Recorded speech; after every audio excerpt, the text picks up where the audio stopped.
আমরা জানি গত 5 তারিখের পর থেকে যতক্ষণ পর্যন্ত প্রশাসন এসে আমাদেরকে ঘোষণা না দেবে যে আসামি ধরা হবে, আশ্বস্ত না করবে, ততক্ষণ পর্যন্ত আমরা এই গাড়ি ছাড়বো না।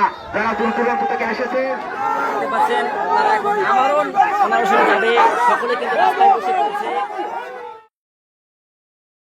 কোপাকপি করিনি, কারো কারো গায়ে একটা কোট দেয়নি। আপনারা দেখুন যে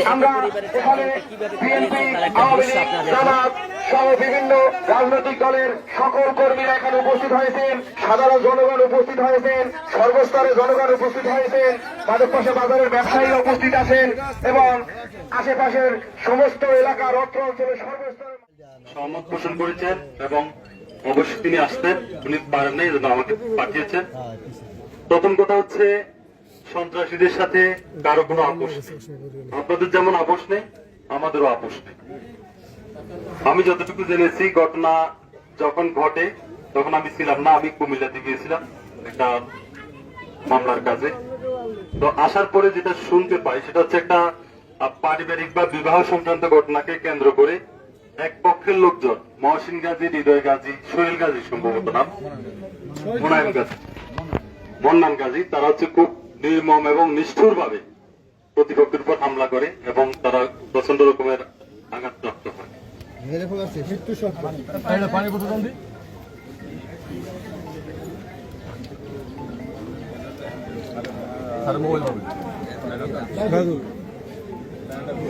যার পরিপ্রেক্ষিতে আমাদের এয়ারপোর্ট থানায় মামলা রুজু হয়।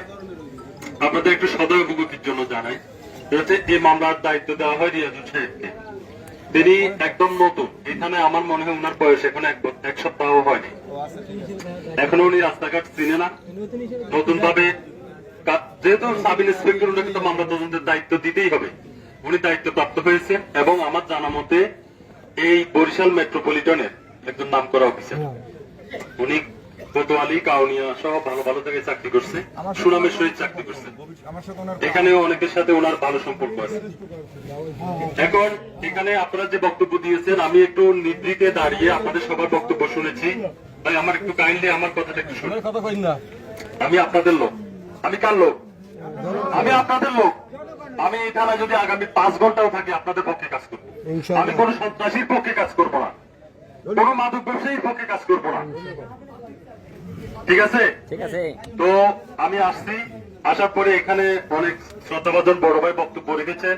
আপনাদের যে মনের কষ্টগুলো, যে যন্ত্রণাটা ওনারা বলার চেষ্টা করেছেন, আমি শুনেছি। আমি বক্তব্য দীর্ঘায়িত করবো না। প্রথম কথা, একটা কথা বলবো, এই যে সন্ত্রাসী মন্নান গাজী, মহসিন গাজী এবং হৃদয় গাজী, এদের গ্রেপ্তারের ব্যাপারে, তামিম গাজী, এদের গ্রেপ্তারের ব্যাপারে আমাদের কাছে কোনো চাপ নেই। আমাকে তো বুঝতে পারছেন, কোনো চাপ নেই। এরা সন্ত্রাসী, এরা হচ্ছে খুব গুরুতর অপরাধের সাথে জড়িত, খুন করার উদ্দেশ্যে তারা হচ্ছে প্রতিপক্ষের উপর হামলা করছে। তাদের গ্রেপ্তারে আমরা অভিযান অব্যাহত রেখেছি। গ্রেপ্তার না হওয়া পর্যন্ত আমরা আমাদের অভিযান চালিয়ে যাব।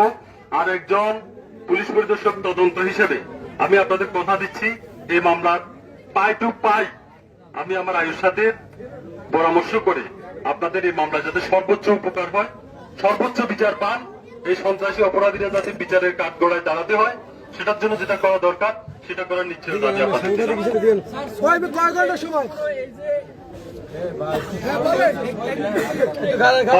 অবশ্যই চেষ্টা হবে।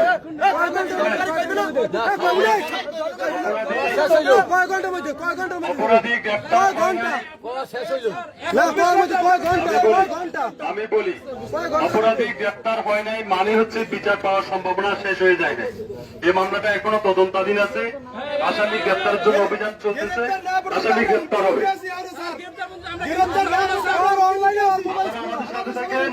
আপনারা আমাদের সাথে থাকেন, আপনাদেরকে সাথে নিয়ে আমরা গ্রেপ্তার অভিযান করবো প্রয়োজন।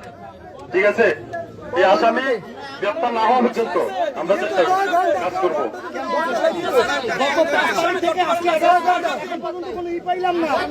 বললাম তো ভাই, আমাদের অফিসার নতুন,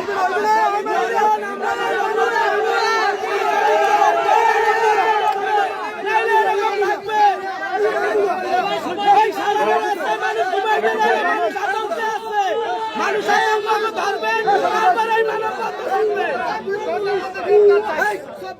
আমাদের সবকটা ঢুকে চক ধরবেন হ্যাঁ বলে এই মানববন্ধন উঠবে নাই এই মানুষজন বাড়ি রাইতে কি বলতে পারবে না আপনাদের বাড়ি যাইবেন ঠিক আছে, আমরা আপনাদের দাবির সাথে আমাদের একমত পোষণ মানববন্ধন করছি চলতে থাকবে। এবং সর্বোচ্চ দ্রুততর সময়ে আমরা আসামি গ্রেপ্তার করবো।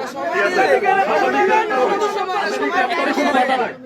আসামি গ্রেপ্তারে কোনো চাপ নাই, কোনো বাধা নাই।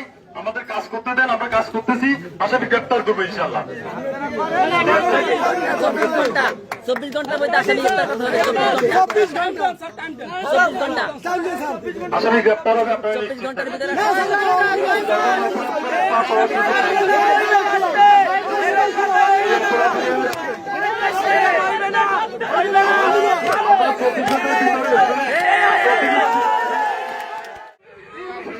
আমরা সমাবেশ করেছি, মানুষ কাছে কেউ বলতে পারে না, কোন অপেক্ষা করে পূর্বেও এখানে কোন রকম সন্ত্রাস হয়েছে, কোন জখম হয়েছে, কোন মানুষকে এভাবে কোপানো হয়েছে। প্রিয় দেশবাসী,